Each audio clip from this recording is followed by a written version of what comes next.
galera, sejam muito bem-vindos a mais um Clube da Bilheteria. Hoje, como de costume, eu vou falar a respeito do top 5 do final de semana e das principais marcas batidas. Então, vamos lá!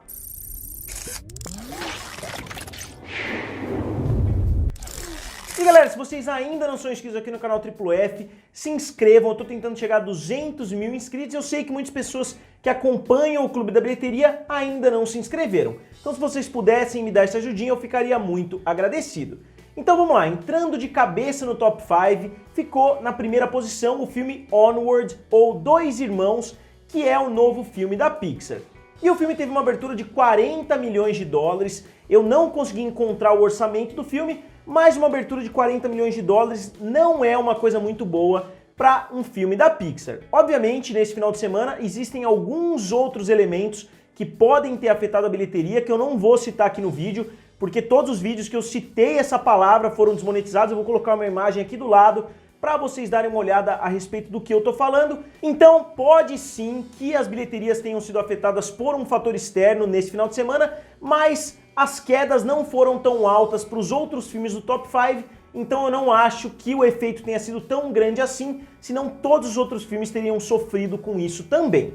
Então eu acho que a abertura foi sim de fato fraca, não tem como a gente argumentar que não foi, e eu acho que tudo isso porque o filme não tem cara de ser um filme da Pixar. A maioria dos filmes da Pixar são grandes eventos cinematográficos, e esse filme não deu a impressão de que era um evento da Pixar, parecia mais um filme da DreamWorks. Eu ouvi muita gente falando que parecia mais um filme da DreamWorks do que um filme da Pixar. No marketing, os pôsteres, os trailers, etc. Se não aparecesse Pixar ali no final, dava a impressão que era um filme de outro estúdio. E eu acho que isso teve sim um efeito negativo nas bilheterias. Mas vamos dar uma olhada nos outros filmes da Pixar pra gente não ficar analisando isso no vácuo. Vamos comparar com outros filmes que foram lançados recentemente e no histórico do estúdio de animação que hoje pertence à Disney. E se a gente for olhar essa abertura de 40 milhões de dólares, ela ficou somente na frente da abertura do filme O Bom Dinossauro, que é largamente considerado o filme mais fraco da Pixar e, entre aspas, o único fracasso do estúdio até hoje, porque o filme custou, calculados ali, cerca de 200 milhões de dólares e fez somente 333 no final da sua corrida. Então esse filme Dois Irmãos estreou a par com o pior filme da Pixar até o momento.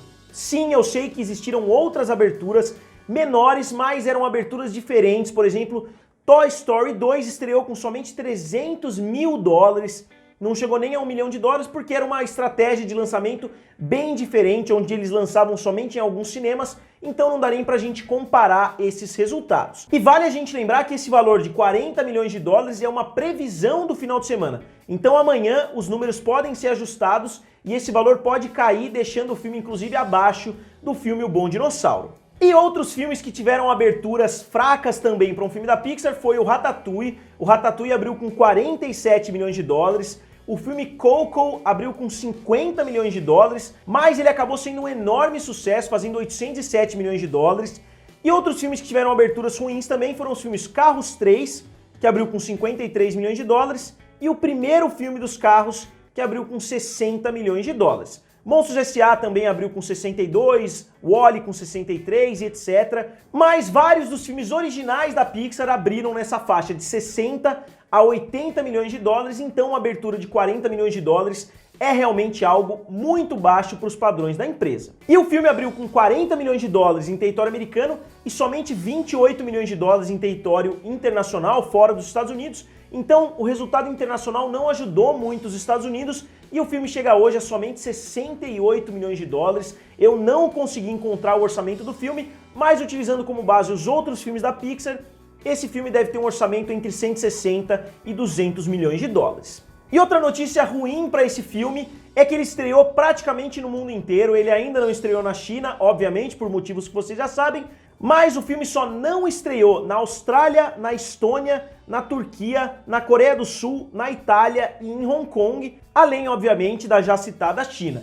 Então o filme já estreou praticamente no mundo inteiro, com uma abertura de somente 68 milhões de dólares. Então será que O Bom Dinossauro vai ter companhia? Obviamente Carros 3 também foi quase um fracasso nas bilheterias, mas será que esses dois filmes vão ter companhia agora e um terceiro filme vai entrar como um grande fracasso para Pixar? Vale a gente lembrar que a Pixar lança somente um filme por ano, ou no máximo 2 filmes por ano, mas normalmente a Pixar lança um filme ou até um filme a cada 2 anos, então o estúdio não pode ter um fracasso porque ele é muito afetado por isso.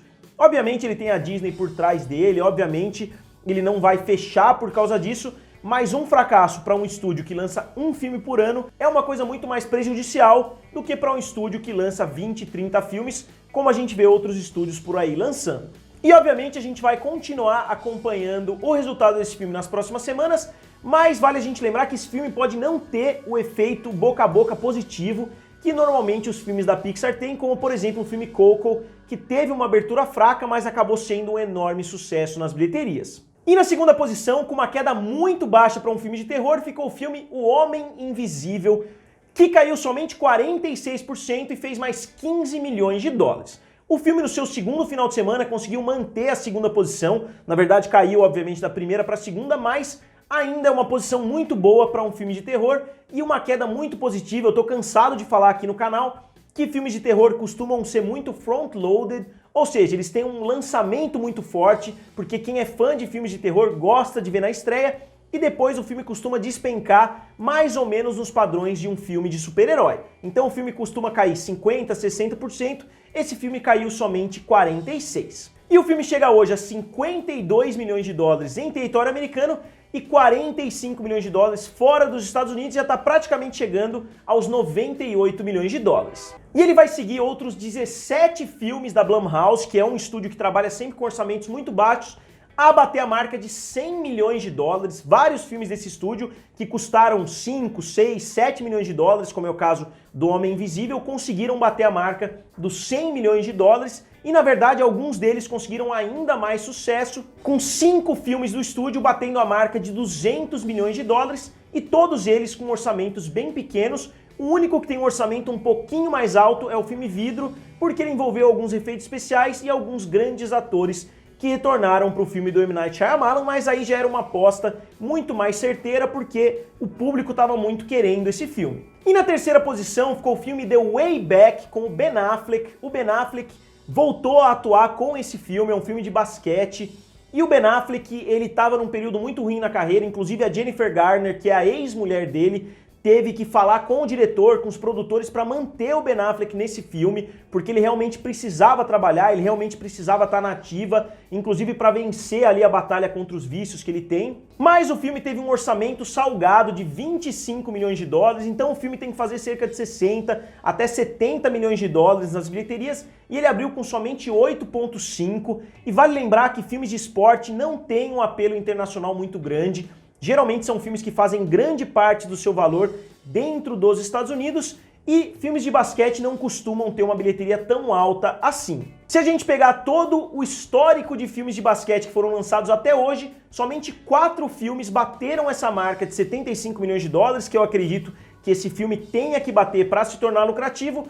E esses filmes incluem, por exemplo, Space Jam, que tinha obviamente o Michael Jordan, mas que também tinha os Looney Tunes ali, também tinha personagens de alto valor, e o filme Coach Carter, que é com Samuel L. Jackson, que foi um grande sucesso também. Então é uma missão difícil chegar a esse valor, considerando o orçamento do filme. E na quarta posição, fazendo mais 8 milhões de dólares e caindo 50%, ficou o filme do Sonic, que continua sendo um sucesso. O filme continua aumentando a sua vantagem com relação aos outros filmes, e ele vai se tornar o maior filme de videogames de todos os tempos. Inclusive eu decidi fazer hoje um comparativo ajustado pela inflação. Eu sei que muitos de vocês gostam que eu faça números ajustados pela inflação, porque é um comparativo um pouquinho mais fiel, então eu decidi trazer isso para vocês hoje. E em território americano, o maior filme de todos os tempos, baseado em um videogame, ainda é o filme Lara Croft Tomb Raider, que fez 131 milhões, mas na verdade, se a gente atualizar pela inflação, o filme fez 211 milhões.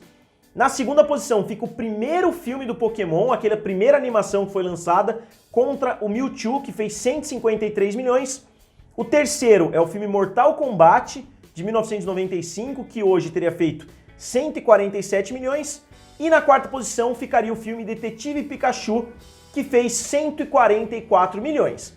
E já na quinta posição estaria o filme do Sonic, com 140 milhões, como eu acabei de mencionar. Então o filme não vai se tornar o filme mais bem sucedido de todos os tempos se a gente ajustar pela inflação, mas ele vai chegar sim à primeira posição, porque faltam somente 40 milhões para ele bater o filme Pokémon Detetive Pikachu, que é o primeiro lugar nessa lista. E tá praticamente batendo a marca dos 300 milhões, considerando os 95 milhões que foi o orçamento do filme, ele com certeza vai ser lucrativo para Paramount. E só para lembrar, eu não esqueci do vídeo da Paramount que eu vou trazer para vocês, mas o vídeo tá quase com meia hora, então eu ainda tô editando ele, eu ainda tô vendo o que eu vou fazer, se eu vou lançar o vídeo com meia hora, se eu vou dividir em 2 vídeos diferentes, porque realmente o vídeo ficou bem carregado de informações. E na quinta posição ficou o filme O Chamado da Floresta, que é o filme do Harrison Ford com o cachorro, que custou quase 150 milhões de dólares, mais um dos absurdos da Fox, que novamente eu vou abordar em um vídeo somente a respeito da Fox. E o filme fez mais 7 milhões de dólares, teve uma queda abaixo dos 50%, mas internacionalmente o filme não chegou nem a 100 milhões de dólares, então com certeza esse filme vai perder muito dinheiro para Disney, né, que agora é dona da Fox, porque esse filme foi realmente um desastre nas bilheterias. E só para fechar esse vídeo, eu vou citar agora o top 5 de 2020 até o momento. Na primeira posição ficou o filme Bad Boys for Life com 415 milhões de dólares até o momento, o filme Sonic com 295, o filme Dolittle com 221, o filme Aves de Rapina com 195 e o filme The Gentleman com 110 milhões de dólares. O filme Aves de Rapina não fez praticamente dinheiro nenhum nesse final de semana e chega, como eu falei, somente a 195 milhões de dólares, que é um resultado muito baixo, vocês sabem muito bem, e muitas reportagens, inclusive da Variety, do Hollywood Reporter, falaram que esse filme precisa fazer no mínimo 250 milhões de dólares para cobrir os seus custos de produção e de marketing, que não foram baratos. Vocês mesmos devem ter visto aí muitos trailers desse filme, o marketing foi bem pesado, então o filme ainda está longe de chegar nesse valor e, se essas reportagens estiverem corretas, vai perder dinheiro para a Warner. Então galera, como sempre, o que vocês acharam do resultado desse final de semana? Digam aqui nos comentários, curtam o vídeo e se inscrevam no canal. Valeu e nos vemos em breve.